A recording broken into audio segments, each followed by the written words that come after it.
Magandang umaga mga kaibigan ko sa ating lahat. Nagpapasalamat tayo sa panibagong araw na ibinigay sa atin ng ating dakilang lumikha sa pamamagitan ng ating tagapagligtas Yeshua Messiah. Ngayon sa isang bersikulo o dalawang verse ang ating babasahin dito sa James. Ito mga kapatid, maliit na Bible pero ito yung madalas natin basahin. Ang sabi dito sa James 4 verse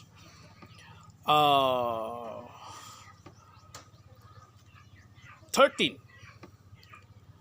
Come now, you who say today or tomorrow we will go into such and such a town and spend a year there and trade and make a profit. Yet you do not know what tomorrow will bring. What is your life? For you are a mist that appears for a little time and then vanishes. Karamihan ng mga tao ngayon, ito ay real talk mga kaibigan. Karamihan ng tao ngayon nagpaplano sa kanilang sarili. Sabi pa nga sa ating binasa, bukas pupunta tayo roon. Ang daming nagpaplano. May vacation tayo doon.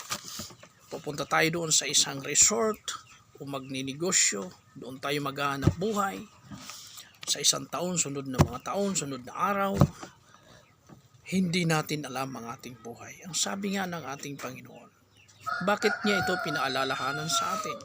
Sapagkat kung minsan sa ating pagpupunyagi sa sanlibutan ito upang tayo ay makontinto o masatisfy sa ating buhay, makuha natin yung buhay natin dito sa sanlibutan, nalilimutan natin ang Panginoon.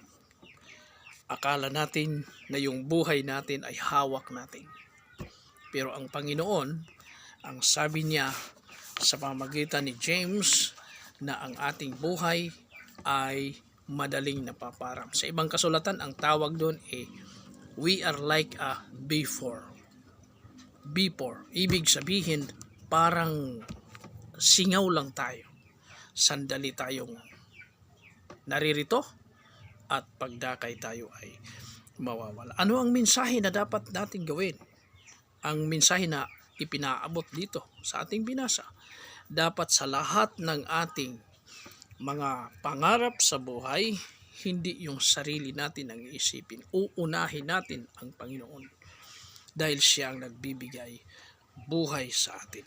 Hindi natin alam ngayon, mamaya, bukas, kung tayo ay nandito pa sa ating buhay, sa ating kinalalagyan. Kaya ang ibig sabihin ng binasa natin, lahat ng ating plano, lahat ng ating mga kailangan sa buhay, dapat ay kasama ang Panginoon.